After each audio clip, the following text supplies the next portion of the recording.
Minute में super tasty, super yummy, super crispy, super चटपटे चटकारेदार से चावल के अगर ये वाले स्नैक्स बनाकर खा लिए ना दोस्तों, उंगलियां चाटते रह जाओगे। बच्चे बड़े सभी बहुत खुश होकर खाएंगे। अभी बारिश का मौसम चल रहा है और उसमें कुरकुरा चटपटा सा कुछ खाने का मन करा। मेरे पास बच गए हैं चावल, तो मैंने उन्हीं से ये रेसिपी अपने बच्चों के लिए ट्राई करी। बच्चों को ये रेसिपी इतनी ज्यादा पसंद है कि वो तो बार बार बनवा बनवा के खाते हैं, तो उनको तो ज्यादा से ज्यादा ये रेसिपी चाहिए। तो मैं चावल एक्स्ट्रा बनाती हूँ, और आप भी अगर एक बार इस रेसिपी को ट्राई कर लोगे ना, तो आप भी एक्स्ट्रा चावल बनाओगे इस रेसिपी को बनाने के लिए। शाम की चाय हो, सुबह का नाश्ता हो, सबके लिए परफेक्ट। इनफैक्ट बच्चों के टिफिन के लिए भी बहुत ही गजब की है। तो चलिए शुरू करते हैं इसको बनाना। इसको बनाने के लिए मैंने यहाँ पर लिए बचे हुए उबले हुए चावल, इनको डाला है मैंने परात में। और इसके बाद हम यहाँ पर डालेंगे 2 बारीक कटे मीडियम साइज के प्याज। खूब सारा मैंने यहाँ पर मीठा नीम कड़ी पत्ता लिया है, बारीक बारीक काट कर। फ्रेश कड़ी पत्ता है, अगर फ्रेश डालोगे तो फ्लेवर और भी ज्यादा आएगा, अगर ना हो तो सूखा भी डाल सकते हो। अब डालेंगे यहाँ पर 1 लाल मिर्ची बारीक कटी हुई, साथ ही डालेंगे यहाँ पर बारीक कटी हुई हरी मिर्च। थोड़ा सा हमने बारीक बारीक कटा हुआ यहाँ पर हरा धनिया ऐड करा है, हरी मिर्च डाली है, और यहाँ पर लाल मिर्च डाली है। अगर आप छोटे बच्चों के लिए बना रहे हो तो लाल मिर्च को स्किप कर सकते हो। अब यहाँ पर डालेंगे बाइंडिंग के लिए बेसन, तो मैंने डाला है आधी कटोरी बेसन, स्वाद अनुसार नमक, और थोड़ी सी चटपटा बनाने के लिए लाल मिर्ची पाउडर ऐड कर दिया है। स्पेशल इंग्रेडिएंट इसके अंदर जो है वो है सौंफ, वो मैंने लिया है यहाँ पर आधी चम्मच, और यहाँ पर 1 चम्मच भर के लिया दरदरा कुटा हुआ साबुत धनिया। और अब डालेंगे 1/4 चम्मच हींग। दोस्तों देखो, सौंफ, साबुत धनिया और साथ में मैंने बोला है आपको इसमें कड़ी पत्ता, उसको बिल्कुल भी स्किप मत कीजिएगा। उसका एक स्पेशल टेस्ट है और वो बहुत ही कंपलसरी है, इसमें बहुत ही शानदार लगता है। तो यहाँ पर देखो 2 से 2.5 कटोरी करीबन चावल है, उसमें मैंने डाला है आधी कटोरी से थोड़ा सा ऊपर बेसन।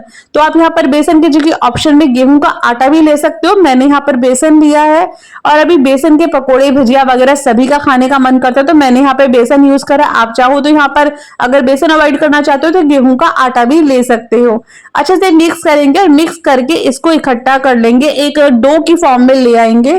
तो इस सॉफ्ट सा डो मैंने यहाँ पर इसका बना लिया है। यहाँ पर पानी बिल्कुल भी नहीं डाला, क्योंकि चावल उबले भी है, तो पानी को बिल्कुल भी नहीं डालना है। यहाँ पर फटाफट तुरंत इसको बनाकर हमें रेडी करना है, ये भी नहीं कि मिक्स करके हमें इसको वेट कराना है, कोई वेट भी नहीं कराना है, आराम से बनाना है। थोड़ा थोड़ा पोर्शन हमें इसका लेना है बैटर का, उसके बाद में इसको एक रोल की फॉर्म देनी है। तो इस तरह से रोल बनाना है, बेलनाकार शेप आप कोई भी दे सकते हो, बाकी सबसे इजी शेप है और बच्चे बहुत खुश होकर खाते हैं इस टाइप की शेप्स को।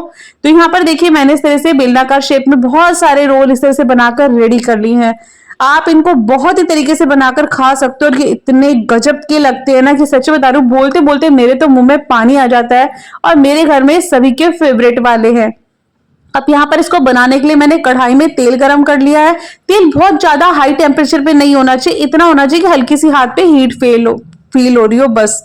इसके बाद हम बिल्कुल लो फ्लेम करेंगे, टेम्परेचर हाई नहीं होगा, लो फ्लेम पर करके ही इसको हमें बनाना है। अगर आप हाई फ्लेम पे बनाओगे तो भाई फिर तो गड़बड़ हो जाएगी, और फिर आप कहोगे तृष्णा आपने बताया नहीं। भाई दोस्तों, मैं पहले ही बता रही हूँ, आप लोग अगर इसको हाई फ्लेम पे बनाओगे तो सारे के सारे जो भी रोल आपने बनाए हैं सब बिखर जाएंगे कढ़ाई में, और आप कहोगे भाई ये तो क्या हो गया। पहले ही बता रही हूँ, लो फ्लेम पे बनाइएगा। लो फ्लेम पे बनाओगे तो प्रॉपर बनेंगे, क्रिस्पी बनेंगे, टेस्टी बनेंगे, और बिखरेंगे भी नहीं, और बहुत ही अच्छे बनेंगे। और सबसे इंपॉर्टेंट चीज दोस्तों मैं आप लोगों को यहाँ बताऊं, यहाँ पे बेसन की क्वांटिटी को ना बहुत ज्यादा मत रखिएगा। अगर आपको लगता है कि हाथ पे चिपक रहा है ना, तो आप इसके अंदर बेसन थोड़ा सा डाल सकते हो, अदरवाइज तो इसके अंदर बेसन जो है बहुत ज्यादा मत डालिएगा, नहीं तो ये चावल की जगह बेसन के रोल बन जाएंगे, और फिर आप कहोगे भाई इसका तो टेस्ट में मजा ही नहीं आया। तो भाई दोस्तों, बेसन उतना ही डालिएगा जितनी जरूरत हो। इसी तरीके से अगर बेसन की जगह आप आटा यूज कर रहे हो तो आटे को भी उतना ही डालिएगा कि हल्का सा बाइंड हो जाए, बस। यहाँ पे देखिए हल्का गोल्डन क्रिस्प ये बनाकर मैंने रेडी कर लिए हैं। बनाने में 10 मिनट भी नहीं लगते, प्रॉपर प्रोसेस के अंदर जितना भी हमने बनाया डो वगैरह सब कुछ करके इसके अंदर 10 मिनट लगते हैं। तो ये देखिए फटाफट से बनकर 2-2 4-4 मिनट में बनकर रेडी हो जाते हैं। मैं आपको तोड़कर भी दिखा दूं, कितने बढ़िया लग रहे हैं। ऊपर से इसके टेस्ट को और बढ़ाने के लिए मैंने डाल दिया इस पे चाट मसाला, बहुत ही क्रिस्पी और बहुत ही टेस्टी। और चाट मसाला डालने से तो भाई स्वाद इसका 100 गुना बढ़ गया भाई, बहुत ही गजब की हो गए हैं। चाय की तो वेट ही नहीं हो रही है मेरे घर में, तो फटाफट इसकी खुशबू सूंघते सूंघते सब लोग आ रहे हैं खाने के लिए। तो भाई आपको कैसी लगी ये रेसिपी मुझे जल्दी से बताइएगा और कमेंट करके बताइएगा आपको रेसिपी अच्छी लगी है नहीं लगी। अगर अच्छी लगी हो ना फटाफट से वीडियो को लाइक कीजिएगा, आगे से आगे शेयर कीजिएगा ताकि आपके जैसे बहुत सारे फ्रेंड्स मुझे मिल जाए। फिर मिलेंगे न्यू रेसिपी के साथ। बाय दोस्तों।